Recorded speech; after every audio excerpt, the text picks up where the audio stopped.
Come to Terrace, BC, and it's easy to notice the love within the services in this small and spirited community. This is a show about the people and organizations that give back and make this area so awesome. This is Good in Terrace.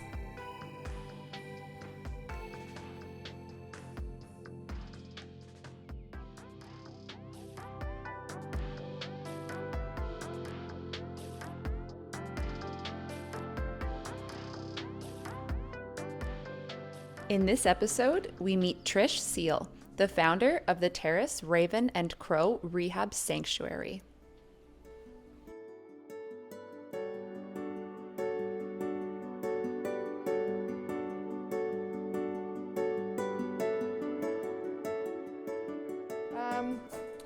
This is the overwintering room. These are the cages that they go in. Primarily, we look after corvids and birds like that.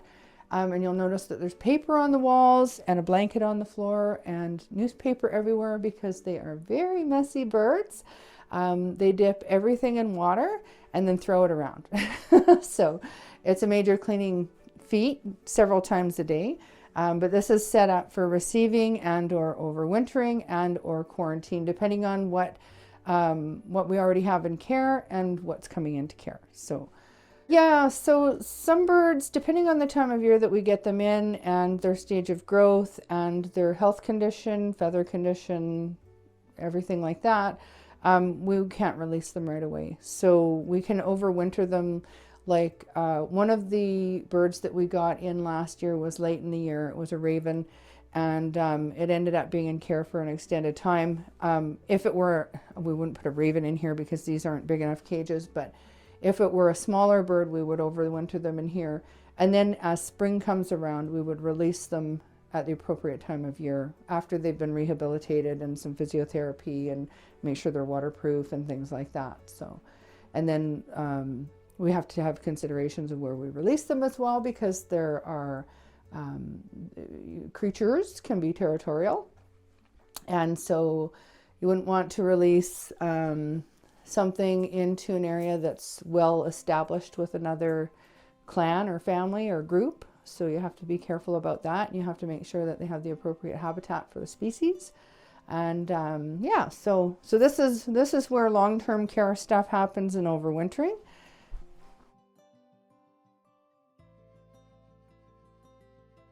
I'm trained as an environmental technician. I also have biologists that are in the area that I consult with.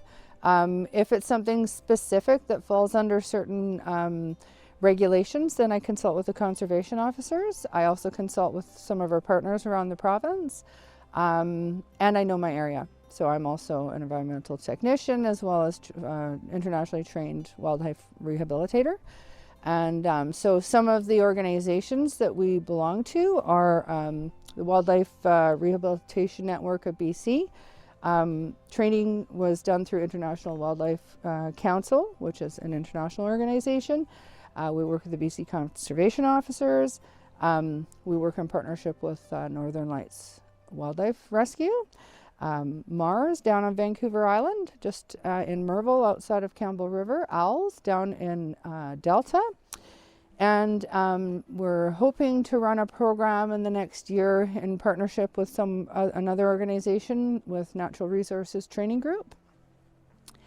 And so that's kind of what it takes to get permitted. So there are other organizations, many across the country, the continent, and the world, and we actually all work together. We educate together.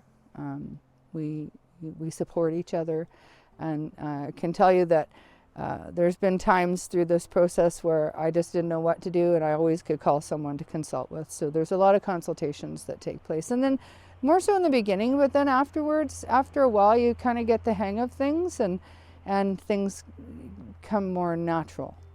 You have an intuition about it, and based on solid knowledge and science and stats and things like that on what works and what doesn't work.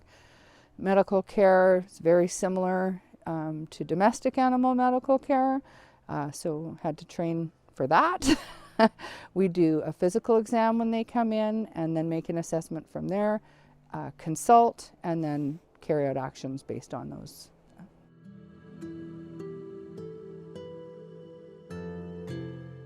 This building was quite a big project to undertake. It cost a lot of money, and we're very grateful for the donations from Kitsilus K5T program and the Kitsilus Nation for helping with some of the construction materials that we needed. They donated them. They assisted with the design of the building.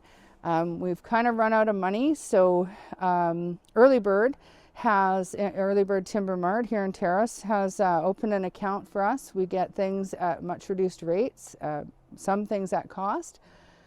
So if anybody's looking for some way to help us out, we would really appreciate it if you go into Timber Mart and put funds on our account so that we can get what we need to finish this space. We also are looking for cedar siding or shingles for the outside of this building. We like to keep things as natural as possible. So no plastics. Obviously we have to with the door and things like that, but you'll see here in a minute how hard wildlife can be on domestic construction supplies. So come on in.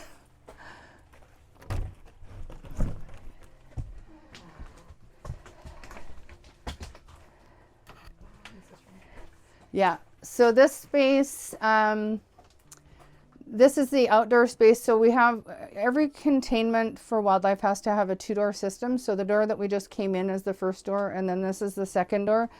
And then we have an indoor area here if we have to overwinter some larger birds. It's a bit of a mess right now. So, but there's linoleum that's been donated.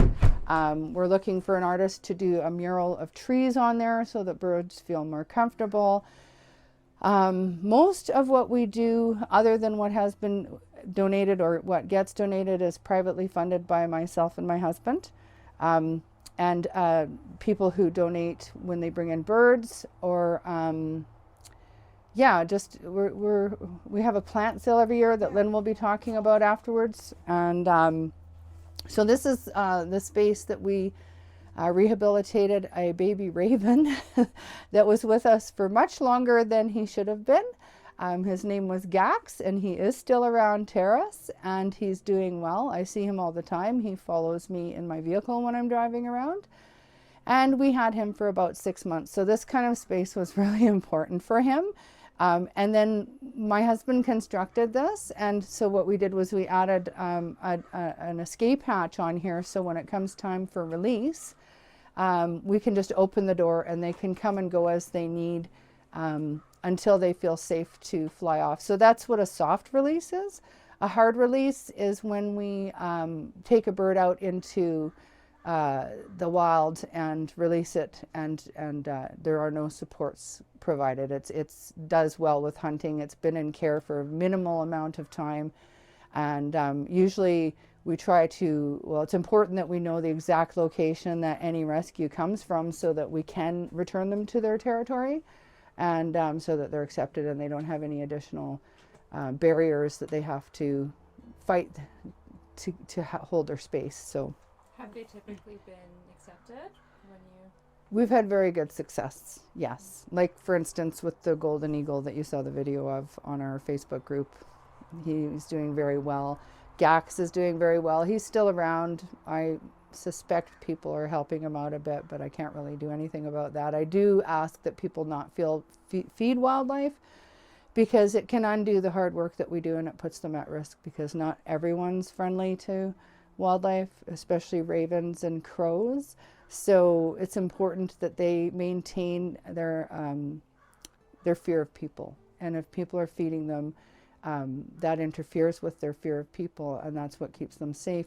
And also human food isn't recommended. I know people think that wildlife eats anything, but actually they have a very specific diet. So that's really important too when people see baby birds or anything like that. And we are coming into nesting season, and here, depending on the species, that starts now and it's April and it goes right through till October. Nesting season itself is until about June. But we also then have fledging season, which is when they're learning to fly. So when people see a baby bird on the ground and they think, oh, it needs help, that is not the case in most situations. No matter how distressing it is to the human to watch, it is a process of their development and a necessary one, and the parents are nearby, so we recommend to not interfere. And that information is easily available by Googling, what do I do when I find a baby bird? It's available on the SPCA website. It's available on our Facebook page and any wildlife resource that you might look up regardless of the country. So.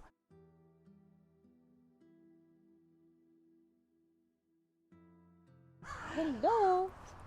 So, well, we'll introduce them afterwards. So I'd like to introduce Lynn Peerless. She's my right-hand woman for most of what I've been doing in the last couple of years, besides my husband, of course.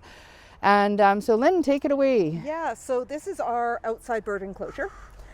We've got 3 birds in care here. I assist with a lot of the rescues. My husband and my adult children have also been kind of roped into helping. I think that in some ways that's my favorite part about being a part of this. I think they call that voluntold. Yeah. So. It's just the coming together of a community when we have a major bird rescue. We've had bystanders who had no intention of help. There is so much nonverbal communication and verbal communication and education that goes along whenever we do a rescue. And we've had sorry. we probably had, That's wing 1. probably had upwards of 10 people involved, and oftentimes none of us know each other before this. And so it's such an experience when you come out, when you do a rescue. Yeah. That you have that. And I mean, I'm an educator myself. I'm an education assistant at the high school here, and yeah, we've been bringing in some of our students to do work experience here and things like that. That it has been just great. Hi, Jaden. It's been great for the kids and great for the birds. So we can do that.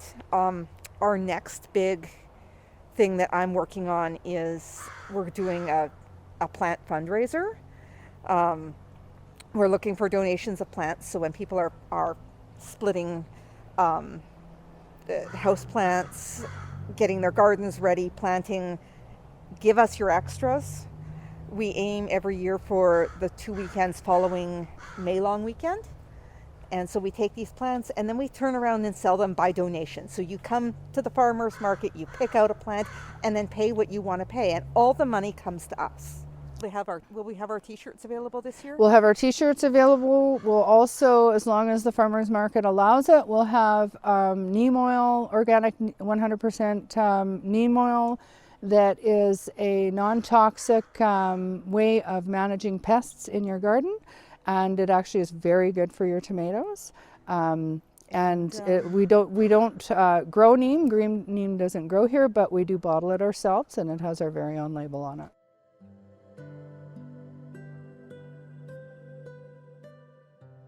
The Loop program has also helped with the food diversion program to divert meat products to us. So that would be non-freezer burnt, non-rotten chicken, turkey, and pork and lamb. I know it sounds like a very posh diet, but that's what we need.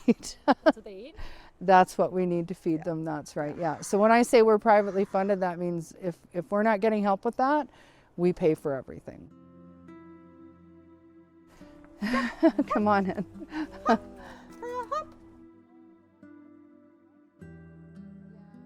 So we'll start with Mr. Raggedy down there. We just call him Wing. So when we do intake, we assign an intake number to all of the creatures that we bring in. Sorry, and maybe I should. Yeah, there we go. Kate. Just shh. Bonnie, shush. Oh my goodness.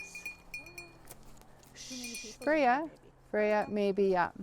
The biggest cause of wildlife ending up needing to be rescued or rehabilitated is human interaction or human interference. So human interaction can include things like vehicle strikes, taking babies from their territory where a mother might be hidden but standing by when they're fledging, or they get separated because of human activity like hiking and things like that. The mother will run away and the baby will get separated.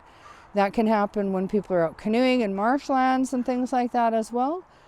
So with this little guy, he was assigned a number when he came in, but when it became apparent that he had been imprinted by humans, and the story that I was given was not easy to follow, but it was determined that he had been through the care for an extended period of months of 5 different people who had been snuggling and cuddling him and then didn't realize the damage that was being done to his feathers, did not know the appropriate diet to feed him, and he was covered in food and feces. So that's why he looks so raggedy.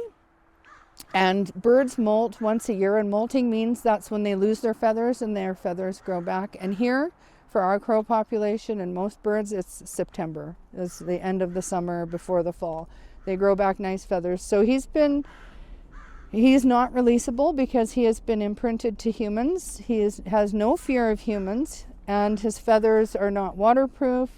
And he doesn't have any tail feathers. So it will take until September for those to grow back. But he's a pretty happy little fellow. He's not in any pain. And when they've been treated like pets like that, they're no longer really wildlife. So they are, but they aren't. Wildlife are not pets. It might seem cool to have a crow.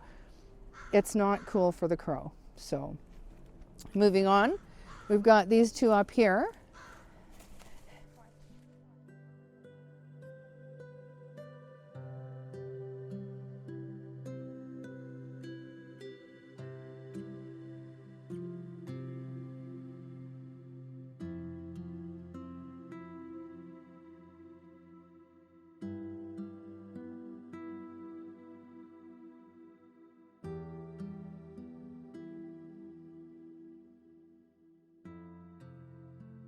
So the one that flies a lot here, hi Bonnie, that's Bonnie. She came to us in, I think, 2018, and she came with another bird that we realized that they were not going to be accepted back by the community of crows that they came from. So we gave them names as well, which at that time happened to be Bonnie and Clyde. Clyde was released successfully, a soft release here, and then turned out to be Claudette. Claudette had 4 babies that she proudly brought back to us and strutted around on a regular basis, and that might be her up there now cawing, or it might be another release, wing 1. So this is wing 2, that would be possibly wing 1. We don't band their legs, that's not something that we do. So the one that's hopping around is Bonnie, and Bonnie is the one that was remaining. Bonnie has a feather growth problem in that when she molts, between now and when she molts, a lot of her feathers break off. It's not due to diet or anything like that. We suspect that it's genetic, but she's pretty happy. She loves hanging around. She knows Claudette. Claudette comes to visit when there's no people in here. You'll see crows on top of here visiting, the wild ones. And so Bonnie is in long-term care because of her feather growth problem, and as a result of her feather growth problem and being socialized to humans, she can't be released. Then we have Freya, and this is Freya. Hang on. Hey, baby. Okay, yeah, hang on. Where's Freya? Okay, baby. There we go. Hey! And you can see how hand-friendly Freya is. Freya was reportedly raised for most of her life before she came to us as a from a chick from a fledge, I guess. Don't poop on me. She doesn't poop on me anymore, but There's a lot of poop in wildlife rescue. I'm just going to tell everybody it's not as not as glamorous as you might think.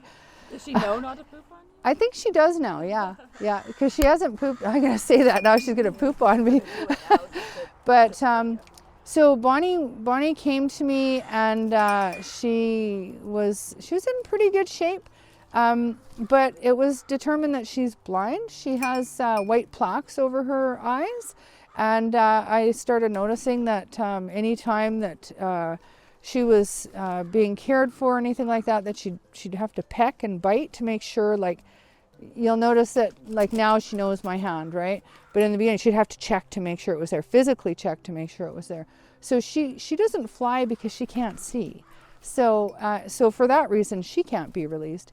And we've determined that because she was in care of humans and probably likely not fed the correct diet, and possibly in a cage in front of a window 7 days a week, which crows do not normally do, that it damaged her eyes. So she will be in care for the remainder of her life. And she's very sweet. So we try not to have any birds in care, ideally. We didn't start off with any birds in care, and we tried to keep it that way. But we just do the best that we can, and we try to have the quickest turnaround as possible. The key things, if somebody is concerned about a bird, is first check the baby bird. What do I do when I see a baby bird? Google that. If you're still not sure about it, or if you see blood, and I mean blood, so if a wing is hanging down and there is blood, then give us a call, or local wildlife rehabilitation in your area. That goes for any species of bird or animal. You can use the RAP line, which is easy. That number is easily accessible on the internet. You too. Just busy today. And the best thing is to not interfere. You can observe and you can take notes, but do it from a distance and don't interfere, because if there is a mother around, which there likely is, we don't want to interfere with that process of the bond with the mother and the fledge or the baby or whatever it might be. Don't feed it anything. If you do take something in that is clearly injured, don't feed it any water or food until you've consulted with your local wildlife rehabilitation professional.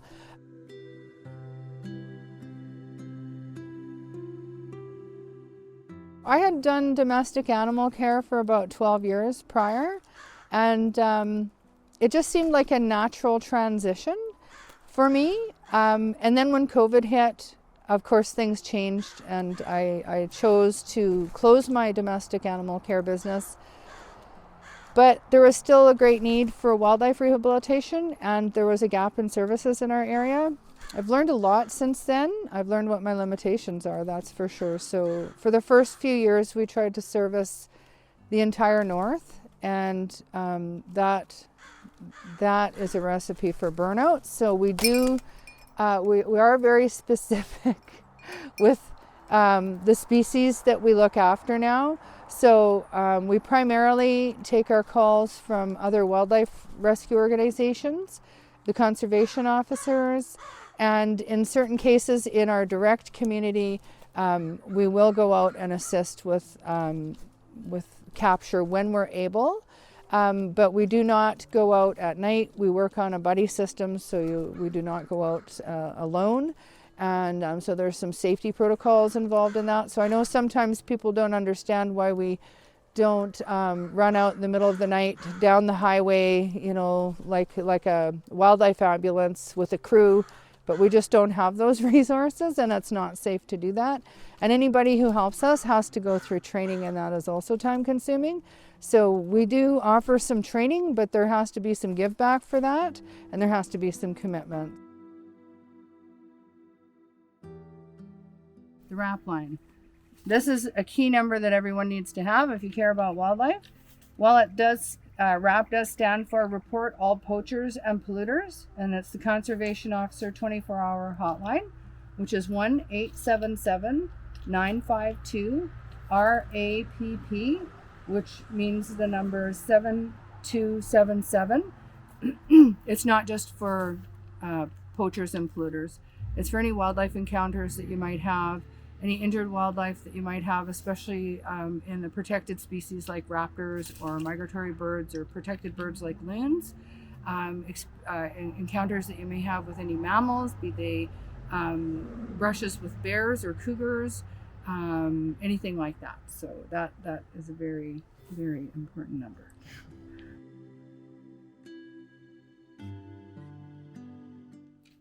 So you can see they're due for a beak trim, they're due for nail trims. They get, every month they get beak and nail trims because they're not in their normal wild habitat. They're not able to naturally wear those things down. So that's something, one of the tasks that I do on a regular basis.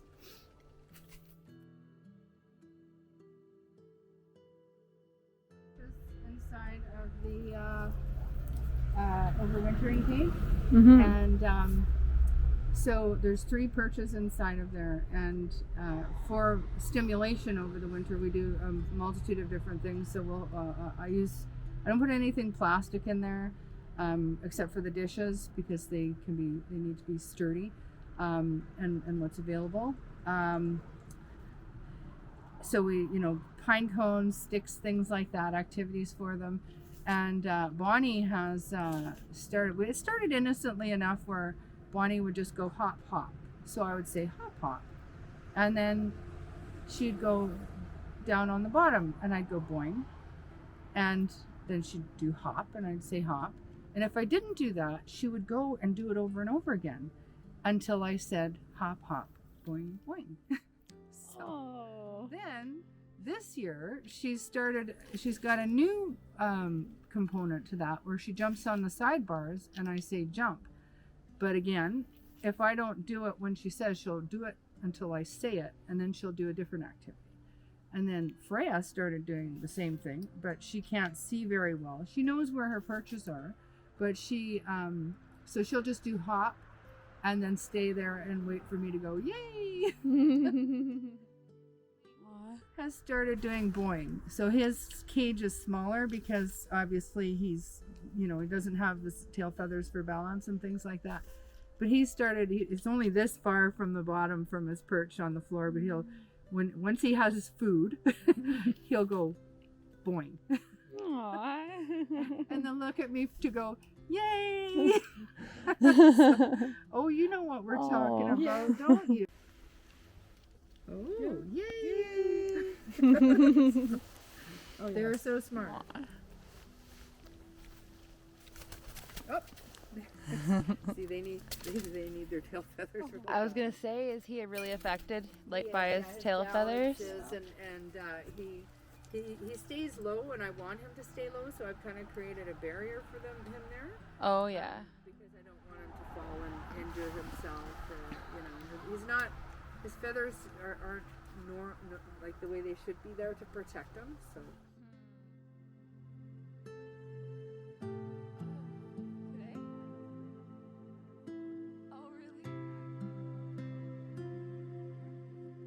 They get a lot of bad stigma historically, but they're actually quite, in many cultures, an honored species of bird. Yeah, she got me. Yeah, honored. That's right. Yeah. Okay, maybe I'll move over. So, Freya. So that's what happens. That's how glamorous wildlife rescue is. You get pooped on. Yeah, I think that, I've always... I like people, and I've always worked with people, but I think in some ways I got a little burned out working with people. Wildlife, you can understand when they're fighting you, when you're helping them, and you can understand when they're trying to hurt you and they don't know any better. It's fear-based or pain-based, and that helps me to understand people better. Because people really aren't that much different. We just wear masks, we hide things, and we're very much like wildlife. And in my previous career, I worked with people. I worked with the wild ones. So it's not a stretch for me to work with these wild ones. And it's actually, in a lot of ways, quite therapeutic for me. So.